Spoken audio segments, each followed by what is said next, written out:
Hello दोस्तों, एक बार फिर स्वागत है हमारे यूट्यूब चैनल में। दोस्तों, अपन ने पिछले वीडियो के अंदर औद्योगिक क्रांति के बारे में चर्चा की थी। आज अपन इस वीडियो के अंदर चर्चा करने वाले हैं जर्मनी का एकीकरण। एग्ज़ाम की दृष्टि से काफ़ी इम्पोर्टेंट टॉपिक है जर्मनी का एकीकरण, और इसमें कई बार पूछा भी जाता है कि बिस्मार्क का योगदान क्या है जर्मनी के एकीकरण में। तो देखो, इसके बारे में चर्चा करते हैं अपन जर्मनी के एकीकरण में। बात करें अपन जर्मनी की, तो जर्मनी 18वीं शताब्दी से पहले लगभग 300 छोटे छोटे टुकड़ों के अंदर बटा हुआ था, और इनमें भी मुख्य रूप से ये 3 भागों के अंदर डिवाइड था। एक तो था अपना उत्तरी जर्मनी, मध्य जर्मनी और दक्षिणी जर्मनी। 3 भाग थे, उत्तरी, मध्य और दक्षिणी जर्मनी। तो उत्तरी जर्मनी था, उसके अंदर पर्सा, सैक्सनी, हनोवर और फ्रैंकफर्ट, ये राज्य आते थे उत्तरी जर्मनी के अंदर। और मध्य जर्मनी था, उसके अंदर आता था अपना राइनलैंड। और जो दक्षिणी जर्मनी था, उसके अंदर वुर्टेम्बर्ग, बवेरिया, बादेन, पैलेटिनेट, हैंस और डर्मेस्टाट। तो ये सारे के सारे राज्य आते थे दक्षिणी जर्मनी के अंतर्गत। मतलब ये 3 भागों के अंदर डिवाइड था। और इनमें देखो कि इतनी विभिन्नताओं के बावजूद इसमें 2 समानताएं थी। एक तो ये था कि जो सम्राट के प्रति इनकी निष्ठा थी, मतलब जो सम्राट था जर्मनी का, उसके प्रति इन लोगों की निष्ठा की भावना थी। दूसरा, डाइट के प्रति निष्ठा। डाइट था मतलब जो ये जर्मनी के जो भी संगठन थे, जो मतलब अधिकारी थे इनके, वो सारे के सारे एक संगठन के रूप में एक जगह इकट्ठा होते थे, और उस संस्था को क्या नाम दिया गया? डाइट। मतलब सारे राज्यों के प्रतिनिधि एक जगह इकट्ठा होते थे, और वो संस्था क्या कहलाती थी? डाइट। तो इन दोनों को मिला के देखें अपन, तो इन दोनों में लोग एक जगह इकट्ठा होते थे। बाकी 18वीं शताब्दी से पहले ये 300 भागों में डिवाइड थे, और उसके बाद ये 3 मुख्य भागों में डिवाइड थे अलग अलग। इनमें काफ़ी असमानताएं थी, लेकिन फिर भी इनका जो एकीकरण था वो बिस्मार्क के द्वारा काफ़ी अच्छे ढंग से किया गया। अपनी कूटनीति से, अपने राजनीतिक एक्सपीरियंस के साथ इसने काफ़ी अच्छे ढंग से जर्मनी का एकीकरण किया। तो देखो, इसके बारे में जो फ्रांसीसी लिपान था, इसने एक बात कही जर्मनी के एकीकरण को लेके, कि जो कई लोगों में ये भ्रम था कि मतलब जर्मनी का जो एकीकरण है वो नेपोलियन के प्रयास से हुआ। नेपोलियन तृतीय था फ्रांस का। तो इसने एक बात कही फ्रांसीसी लिपान ने, कि इतिहास के मजाकों में से एक मजाक ये है कि जो जर्मनी का एकीकरण है वो नेपोलियन के द्वारा किया गया, या नेपोलियन के प्रयासों से हुआ। अब देखो, जो जर्मनी का एकीकरण था, अब देखो कोई भी काम अपन स्टार्ट करते हैं तो उसमें कुछ अपना मतलब कई लोग अपनी सहमति जताते हैं, कई लोग अपना विरोध करते हैं। तो इसमें भी कुछ बाधाएं थी और कुछ सहमति भी थी। तो देखो, बाधाएं क्या थी उन पे चर्चा करते हैं अपन। सबसे पहले तो जर्मनी की समस्याओं में ऑस्ट्रिया का हस्तक्षेप। मेन समस्या जर्मनी के एकीकरण में ऑस्ट्रिया ही थी। तो ये क्या करता था, जो जर्मनी की समस्याएं थी उनमें अपना हस्तक्षेप करता था। उसके बाद देखो, आर्थिक, पांथिक, सामाजिक और राजनीतिक असमानता। मतलब जर्मनी था, उसमें भी कई प्रकार की असमानताएं थी। आर्थिक रूप से, पांथिक रूप से, पांथिक मतलब धर्म के आधार पे कई टुकड़ों में बटा हुआ था, समाज के आधार पे भी, और राजनीतिक रूप से भी कई टुकड़ों के अंदर बटा हुआ था। तो इस तरह से ये भी क्या थी, एक मुख्य बाधा थी जर्मनी के एकीकरण में। उसके बाद देखो, इंग्लैंड की भांति फ्रांस भी जर्मन राज्यों में रुचि रखता था। मतलब एक तो इंग्लैंड था, इंग्लैंड और फ्रांस, ये दोनों के दोनों क्या चाहते थे कि कैसे भी करके जो जर्मन के जो राज्य हैं या जर्मनी के जो राज्य हैं वो अपने अंदर मिल जाए, या फिर अपने साम्राज्य का विस्तार हो और जर्मनी का एकीकरण नहीं हो। उसके बाद देखो, अधिकांश राज्यों में शिथिल सैनिक शक्ति, मतलब जो सैनिक थे वो ढंग से एक्टिव नहीं थे, उनके पास संसाधनों का अभाव था। तो इस वजह से ये भी एक समस्या थी कि जर्मनी का एकीकरण नहीं हो। उसके बाद देखो, जनजागृति का अभाव। मेन समस्या हर एक चीज़ में, अगर कोई भी अपना प्लस पॉइंट होता है तो वहाँ पे अपने को जनजागृति जरूरी होती है। कोई भी काम को करने के लिए किसी का सहयोग चाहिए, तो अपने को जनजागृति जरूरी है। बिना जनजागृति के अपन कोई भी काम नहीं कर सकते। और यही यहाँ पे था कि जो जर्मनी के लोग थे उनमें जनजागृति नहीं थी, इस वजह से ये भी एक बाधा थी। उसके बाद देखो, जो दक्षिणी राज्य थे जर्मनी के, उनमें पोप का अधिकार था, और पोप ये नहीं चाहता था कि जर्मनी का एकीकरण हो। तो इस तरह से ये कुछ बाधाएं थी, तो जो जर्मनी के एकीकरण में रुकावट पैदा कर रही थी। उसके बाद देखो, कुछ सहायक तत्व भी थे। सहायक तत्व थे जो चाहते थे कि जर्मनी का एकीकरण हो, और उन लोगों ने प्रयास किया, और प्रयास के फलस्वरूप क्या हुआ कि जर्मनी का एकीकरण हो पाया। तो देखो सबसे पहला था अपना जालवरीन, जो अपन ने पिछले वीडियो के अंदर देखा था कि जो जालवरीन था उसने एक शुल्क मुक्ति के लिए एक संघ का निर्माण किया था। पहले क्या था कि जो दो राज्य थे तो उनके अंदर अगर अपन व्यापार करते थे तो अपने को 11 प्रकार के सीमा शुल्क देने पड़ते थे, और सीमा शुल्क देने की वजह से मतलब लोगों पे काफ़ी ज़्यादा प्रभाव पड़ता था, व्यापार भी ढंग से नहीं कर पाते थे। तो इस वजह से ये जो जालवरीन था इसने क्या किया, एक शुल्क संघ स्थापित कर दिया जालवरीन के नाम से। परसा ने क्या किया, 1818 ईस्वी के अंदर एक जालवरीन के नाम से एक शुल्क संघ स्थापित कर दिया, जिससे क्या है कि लोगों को व्यापार में आसानी होने लगी और लोग एक मंच पे आ गए सारे के सारे व्यापार के उद्देश्य से। तो इसके अलावा देखो जो एक केटलवी था, केटलवी, तो इसने एक बात कही कि जो जालवरीन का जो संघ था, जालवरीन संघ था, तो इसने जो राजनीतिक एकीकरण था ना इसका मार्ग तैयार कर दिया। मतलब जो इटली का जर्मनी का जो राजनीतिक एकीकरण था उसका मार्ग तैयार कर दिया। उसके बाद देखो रॉबर्ट इर्गेन था, इर्गेक, तो इसने भी ये कहा कि जो जालवरीन था उसने जो क्षेत्रीय भावनाएं थी उनको तो दबा दिया, मतलब जो छोटे छोटे जो समूह थे क्षेत्र वाइज तो उनको तो पूरी तरह से दबा दिया, और जो राष्ट्रवादी तत्व थे उनको प्राथमिकताएं दी। मतलब पूरे सेंट्रल लेवल पे या देश के लेवल पे उनका एकीकरण हो सके या उनकी भावनाएं सामने ला सकें, जिससे इटली जर्मनी के एकीकरण में कोई बाधा उत्पन्न नहीं हो। उसके बाद देखो कि जो 1834 ईस्वी थी उसके अंदर जो प्रमुख जालवरीन राज्य थे वो मतलब जो प्रमुख राज्य थे जर्मनी के वो सारे के सारे और जालवरीन के सदस्य बन गए। इस वजह से एकीकरण में काफ़ी ज़्यादा आसानी रही। उसके बाद देखो बौद्धिक आंदोलन, मतलब जो दूसरा सहायक पक्ष था या सहायक तत्व था वो था अपना बौद्धिक आंदोलन।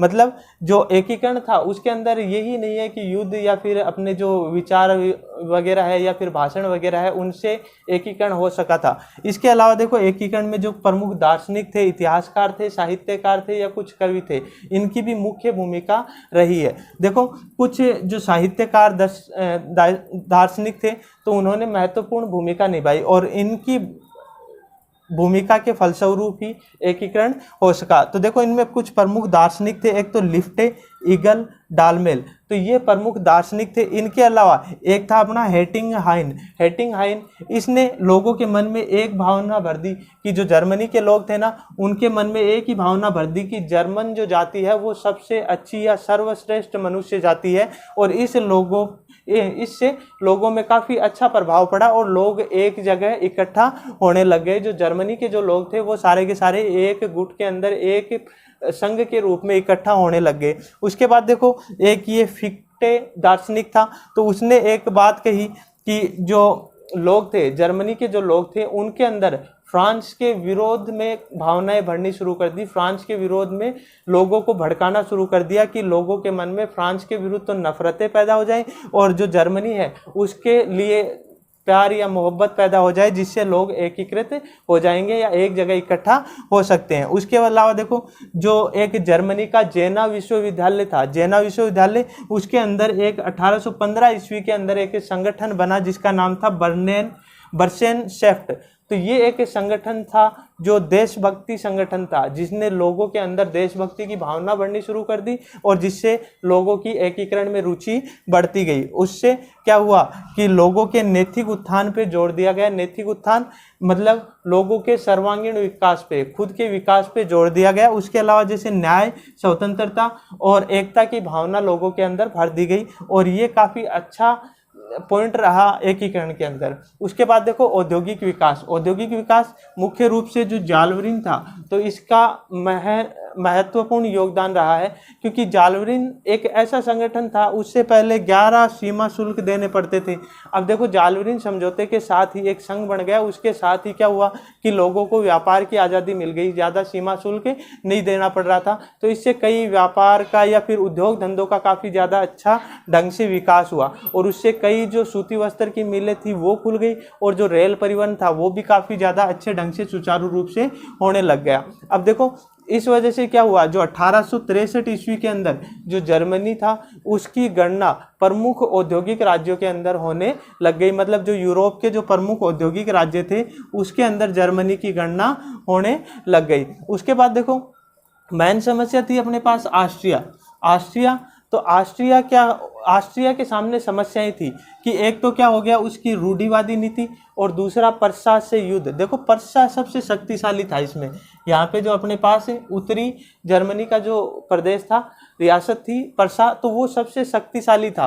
तो ऑस्ट्रिया का और पर्सा का एक युद्ध हो गया, उस वजह से उसके अंदर आर्थिक संकट काफ़ी ज़्यादा मात्रा में फैल गया। और उसके बाद देखो पर्सा के पास फ़ायदा ये था कि अच्छा व्यापार और वाणिज्य होने लग गया और अच्छे उद्योग धंधे स्थापित हो गए। इस वजह से उनकी आर्थिक उन्नति थी वो काफ़ी ज़्यादा रही है। अब देखो ये तो हो गए अपने पास इनके सहायक तत्व है। जो जर्मनी के एकीकरण में जो सहायक तत्व थे वो 3 थे अपने। एक तो था जालवरीन समझौता, दूसरा बौद्धिक आंदोलन और तीसरा औद्योगिक विकास। अब अपन बात करते हैं बिस्मार्क का योगदान कि जर्मनी के एकीकरण में बिस्मार्क का योगदान क्या रहा।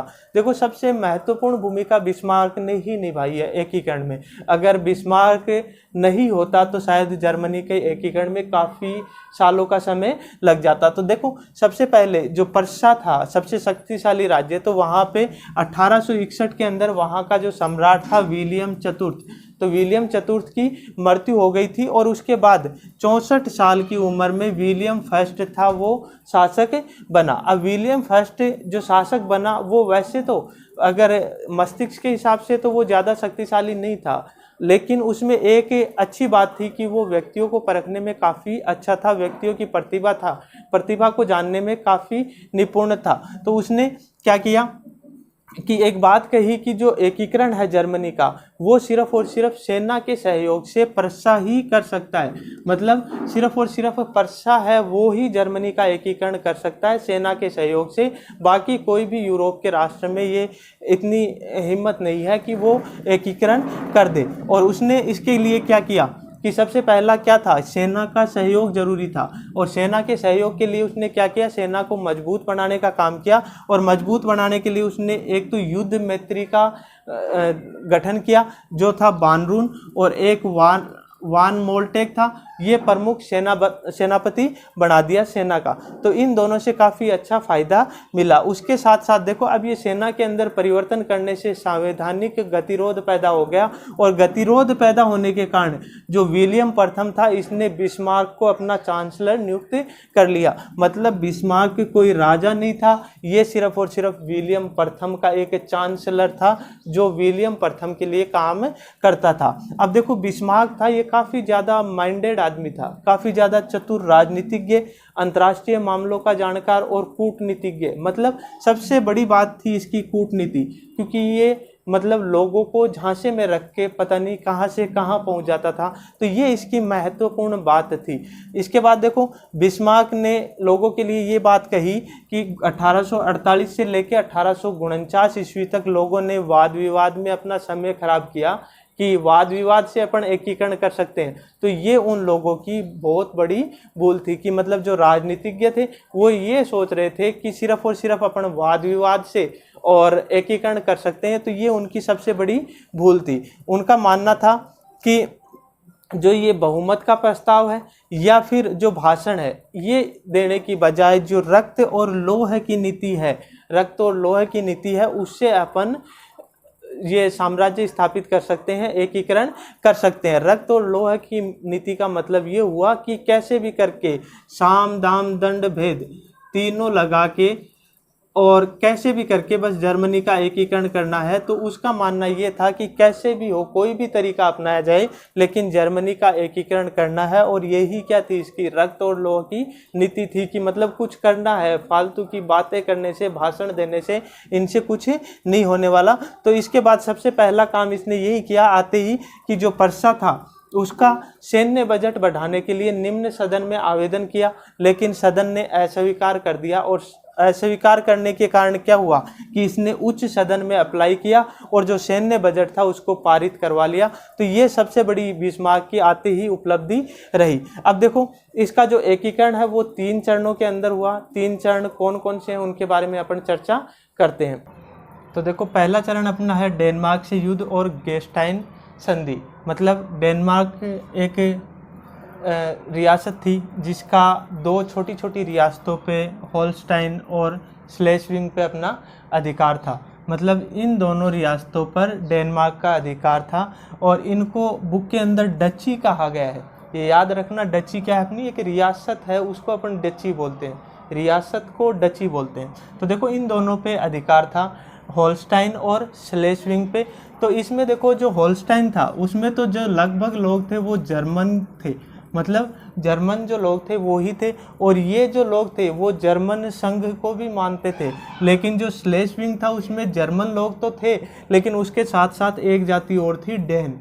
तो ये जो जाति थी ये नहीं चाहती थी कि जर्मनी का एकीकरण हो। उसके लिए देखो क्या हुआ आगे कि 1852 के अंदर एक लंदन के अंदर एक सम्मेलन हुआ, और सम्मेलन के अंदर एक प्रस्ताव रखा गया जिसके अंदर ये रखा गया कि जो ये होल्स्टाइन और स्लेस्विंग है इन दोनों पर डेनमार्क का अधिकार तो है, लेकिन डेनमार्क भविष्य में इनको कभी भी अपने अंदर विलय नहीं कर सकता, मतलब अपने अंदर विलय इसको नहीं कर सकता। इसके बाद क्या हुआ कि ये तो लंदन सम्मेलन में एक बात हुई, लेकिन 1863 ईस्वी के अंदर ही क्या हुआ, इस बात के विरुद्ध फ्रेडरिक ने डेनमार्क पर अपना अधिकार कर लिया, और इस वजह से क्या हुआ कि पूरी तरह से जो डेनमार्क था वो वापस से जो ये होल्स्टाइन और स्लेस्विंग थे ये दोनों के दोनों और डेनमार्क के कब्जे में आ गए। अब देखो जो बिस्मार्क था वो ये चाहता था कि कैसे भी करके ये जो ऑस्ट्रिया है इसको जर्मन संघ से बाहर कर दिया जाए, क्योंकि मेन समस्या जो थी एकीकरण में वो ऑस्ट्रिया थी, और ऑस्ट्रिया को बिस्मार्क बाहर करना चाहता था। तो इसने बिस्मार्क ने अपनी कूटनीति का प्रयोग किया, और कूटनीति के प्रयोग से ऑस्ट्रिया को अंत में हरा ही दिया। तो इसने क्या किया, देखो 1864 के अंदर बिस्मार्क ने ऑस्ट्रिया के साथ समझौता किया, और ये जो डेनमार्क का अधिकार था इसकी बात को पूरी तरह से अस्वीकार कर दिया कि हम नहीं मानते कि ये होल्स्टाइन और स्लेस्विंग है, इस पे डेनमार्क का अधिकार है। तो पर्सा और ऑस्ट्रिया, पर्सा से कौन था, अपना बिस्मार्क, हालांकि जो मुख्य राजा था वो तो विलियम प्रथम था, लेकिन बिस्मार्क उसका चांसलर था, सारा का सारा कामकाज ये संभाल रहा था। तो देखो बिस्मार्क और जो ऑस्ट्रिया था, पर्सा और ऑस्ट्रिया, तो इन दोनों ने इस समझौते को मानने से इनकार कर दिया कि जो डेनमार्क है इसका इन दोनों रियासतों पर या फिर इन दोनों डचियों पर अधिकार है। तो इसके लिए उन्होंने क्या किया कि एक समझौता किया, और समझौते के अंतर्गत क्या किया कि पर्सा और ऑस्ट्रिया दोनों मिलके और डेनमार्क पर युद्ध करें। तो इन्होंने क्या किया, फरवरी 1864 के अंदर डेनमार्क को हरा दिया। दोनों की जो संयुक्त सेना थी उसने मिलके और डेनमार्क के साथ युद्ध किया और डेनमार्क को हरा दिया फरवरी 1864 में। और उसके बाद देखो 14 अगस्त 1865 को विलियम और फ्रांसिस जोसेफ के बीच एक समझौता हुआ। मतलब देखो विलियम तो कौन सा था, अपना पर्सा का, जिसका बिस्मार्क चांसलर था, और फ्रांसिस जोसेफ जो ऑस्ट्रिया का राजा था या ऑस्ट्रिया का जो शासक था, उनके बीच एक समझौता हुआ। और समझौते के अंतर्गत क्या रखा गया, जो ऑस्ट्रिया था उसको तो होल्स्टाइन दे दिया गया, और जो स्लेस्विंग था वो पर्सा को मिल गया। उसके बाद एक जो था लावेनबुर्ग, ये एक रियासत थी, डची थी, तो इसको भी पर्सा ने खरीद लिया। उसके बाद देखो एक बंदरगाह था, कील बंदरगाह, तो इस पे भी पर्सा का अधिकार हो गया, और इसने अपने बंदरगाह पर किलाबंदी कर दी, मतलब चारों तरफ से इस पे अपना अधिकार कर लिया। तो एक तो मुख्य कारण ये था कि किसी भी तरह से देखो जो अपना बिस्मार्क था इसकी कूटनीति काम आई कि कैसे भी करके डेनमार्क का अधिकार था दोनों पे, और इसने क्या किया कि जो स्लेस्विंग था उसको अपने अधिकार में ले लिया, लावेनबुर्ग ले लिया, और कील बंदरगाह था इसको अपने अधीन ले लिया। दोनों ने आपस में संधि करके कूटनीति की, किसके साथ, ऑस्ट्रिया के साथ, और ऑस्ट्रिया के साथ करके और डेनमार्क को हरा दिया। उसके बाद देखो अगला जो पॉइंट था वो अपना था ऑस्ट्रिया पर्सा का युद्ध और प्राग की संधि। अब देखो जैसे ही मतलब ऑस्ट्रिया के साथ इसने थोड़ा सा पर्सा को, इसको स्लेस्विंग को हासिल कर लिया, तो अब ये चाहता था कि कैसे भी करके ऑस्ट्रिया को हरा दिया जाए और फिर जर्मनी का एकीकरण आसानी से हो सकता है। तो इसने क्या किया कि देखो जैसे एक तो बिस्मार्क काफ़ी ज़्यादा कूटनीतिज्ञ शासक था, तो इसने क्या किया कि अपना एक कदम उठाने से पहले दूसरा चल दिया इसने। तो क्या किया, जो यूरोपीय देश थे उनको धीरे धीरे तैयार कर रहा था कि कोई भी यूरोपीय राष्ट्र और ऑस्ट्रिया की मदद नहीं करे। तो इस तरह से उसने जो यूरोप के राज्य थे उनको तैयार कर लिया। और इनमें देखो सबसे पहला फायदा इसको ये हुआ कि इंग्लैंड था वो तो यही चाह रहा था कि मैं किसी के भी निजी मामले में हस्तक्षेप नहीं करूं। उसके बाद देखो जो पोलैंड में एक विद्रोह हो गया था और उसको इसने बिस्मार्क ने शांत करवा दिया था, उससे रूस की सहानुभूति इसको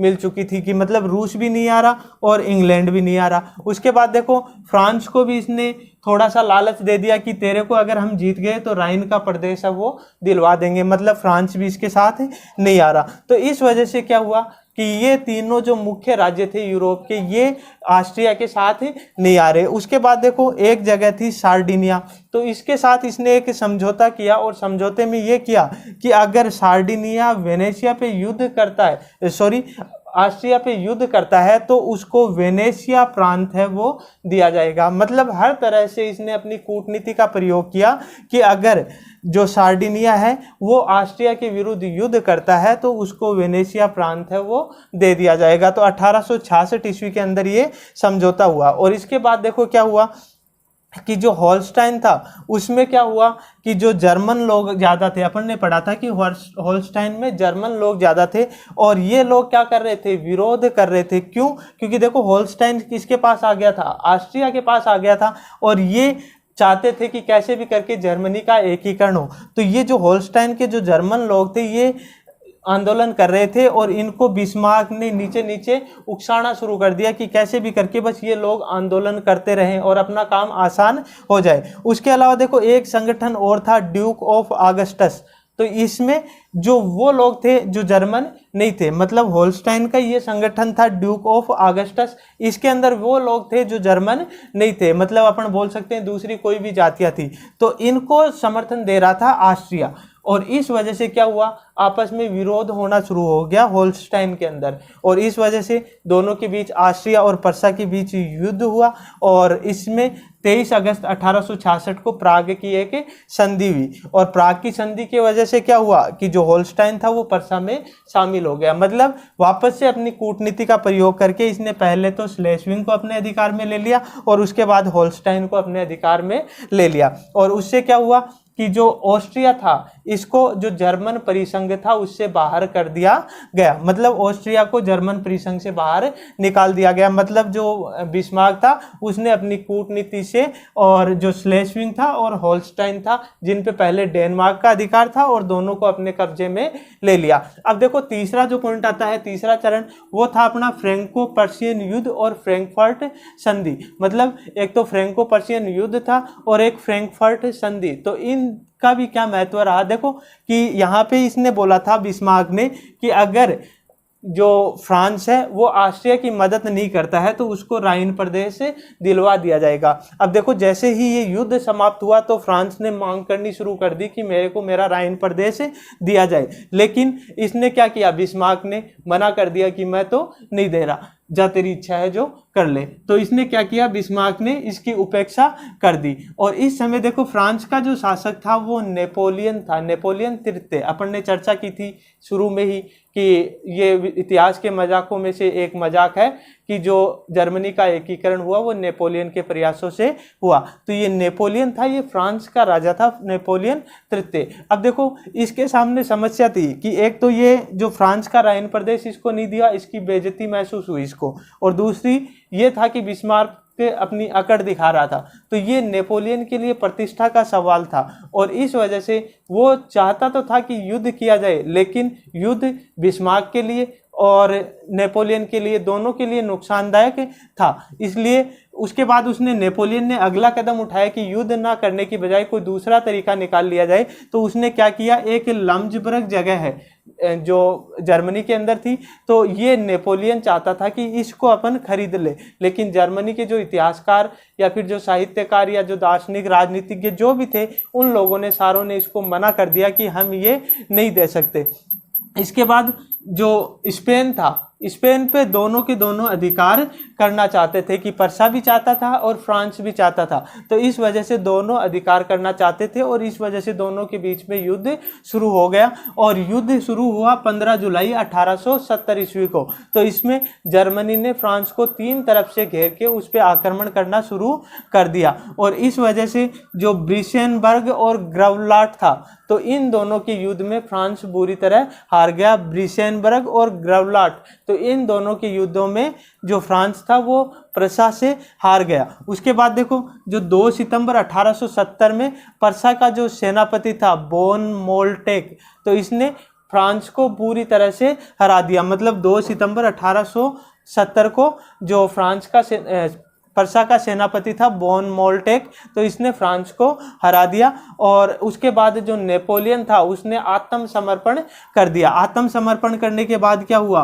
कि 18 जनवरी और 1871 को वर्साई के महल में विलियम जो था, विलियम प्रथम, जो पर्सा का शासक था जिसने बिस्मार्क को चांसलर नियुक्त किया था, उसका राज्याभिषेक बिस्मार्क ने कर दिया। और उसके बाद देखो 21 फरवरी 1871 को एक फ्रैंकफर्ट की संधि हुई। और फ्रैंकफर्ट की संधि में क्या हुआ, मेज, स्ट्रामबर्ग, अल्सास और लोरेन, ये चारों के चारों प्रदेश थे वो जर्मनी को मिल गए। उसके अलावा जो फ्रांस था उस पर 20 करोड़ पौंड का हर्जाना लगा दिया और वो हर्जाना उसको 3 साल में जमा करवाना था। मतलब युद्ध करने के एवज में इस पे 20 करोड़ पौंड का हर्जाना लगा दिया और 3 साल में उसको जमा करवाना था। और अंत में 28 फरवरी 1871 को युद्ध समाप्त हो गया और बिस्मार्क की कूटनीतिक और राजनीतिक प्रयासों से जर्मनी का एकीकरण संपन्न हुआ। तो ये अपने पास मुख्य रूप से 3 चरण थे जिनसे जर्मनी का एकीकरण हुआ।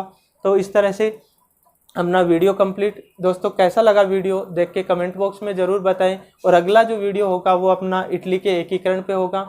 अपने दोस्तों के साथ इस वीडियो को शेयर करें, लाइक करें और चैनल पे नए हो तो सब्सक्राइब ज़रूर कर लें।